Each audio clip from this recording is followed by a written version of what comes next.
Alright guys, so for homework tonight, ignore the fact that this says exit ticket, because it is not in fact an exit ticket, it's homework. Okay, and we did this same skill, and we've done it a few days now, but today we had whole numbers in the divisor.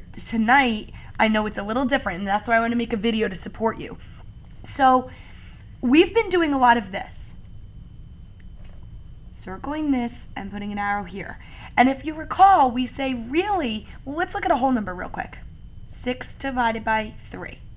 Really what you're saying when you get the answer of 2 is you're really saying how many of these fit into this. And 2 of them fit into 6. 2 3s, 3 and 3. So that's why the answer is 2. So if you apply that same knowledge here, you're really saying how many 4/10 fit into 3 and 2/10. And I bet a bunch of them are going to fit in. Okay, so the first step is to make an estimate. So if I start with my original problem,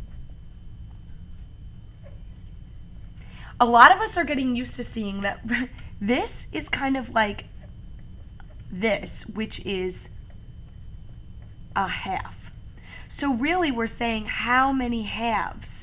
Now, instead of 3 and 2/10, why don't we just make it nice and easy, 3. So think about this and really try to slow yourself down. That brain of yours, it's working, but sometimes it just needs, you're going too fast and you just need to go nice and slow. So think, how many halves fit into 3? Well, how many halves fit into 1? If I have 1 pizza, how many halves are there? 1, 2.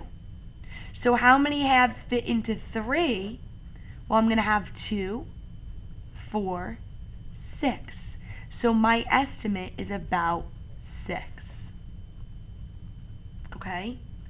So how many halves fit into 3? And this is just our smart estimate. And 6 halves fit into 3. And I even drew a model. 6 halves fit into 1, 2, 3 whole. Okay? So next up, we're going to work on the model. I know that this is the part that people are like, hey, Miss Lackey, do you mind if I skip the model? Or, I'm going to do the algorithm first, and then I'll do the model because I'll know the answer. I mean, ultimately, it's up to you, but I do want you to understand the model. I want you to, because I really think once you get it, that light bulb kind of goes off, and then you're like, oh, I see it now. I didn't learn the model when I was in school, but I can see where it can be helpful. So let's go back to our original problem, 3 and 2/10 divided by 4/10. So what do I have? I'm starting with 3 and 2/10. So right away, I'm like, okay, let me make this 3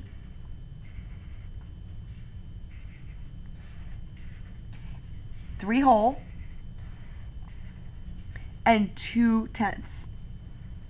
Okay, so I have 3 and 2/10, check. And we said that this is the word, a lot of you read it as split. I'm splitting it into 4/10. So I'm going to split it into 4/10. 1, 2, 3, 4 groups of 4/10 and see how many groups I can make. I just made 1. 1, 2, 3, 4/10. So that's my second group. 1, 2, 3, 4. It's okay that it carries over. That's still 4/10. And that's going to be my third group. 1, 2, 3, 4.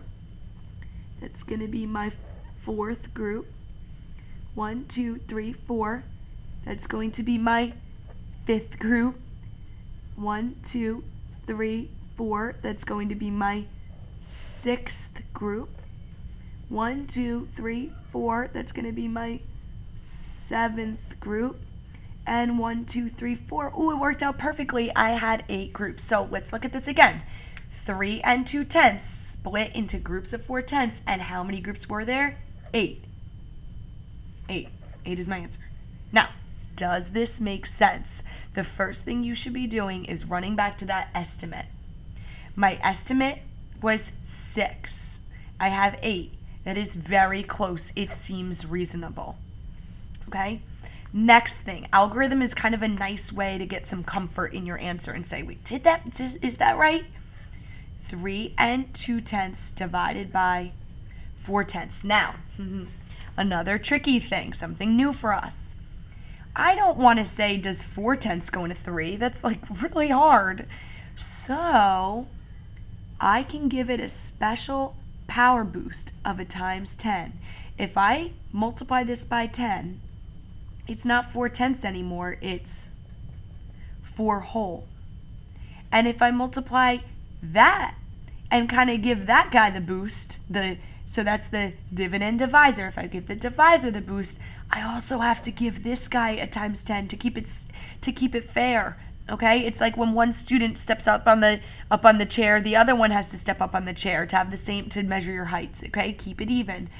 So let's give that a times 10 boost. So now it's not 3 2/10, it's 32. So does 4 go into 3? No. Does 4 go into 32? Yes. It goes in 8 times. 8 times 4 is 32. Subtract, you get 0. Okay? And the last thing, so again, I think my answer is 8. The last thing I could do is go back to the original problem. 8 times 4/10 better equal 3 2/10. So 4/10 times 8. Let's see. Oh, by the way, 4/10, I put that first because there's 2 digits and this only has 1. So 1 place after the decimal, 0 places after the decimal, my answer should have 1. 8 times 4 is 32. 8 times 0 is 0, plus 3 is 3. Oh, and 1 place after the decimal, my answer is 3 2/10. Okay, so I hope that in watching this video, you feel a little bit okay with dividing decimals by decimals, and we're going to continue practicing tomorrow.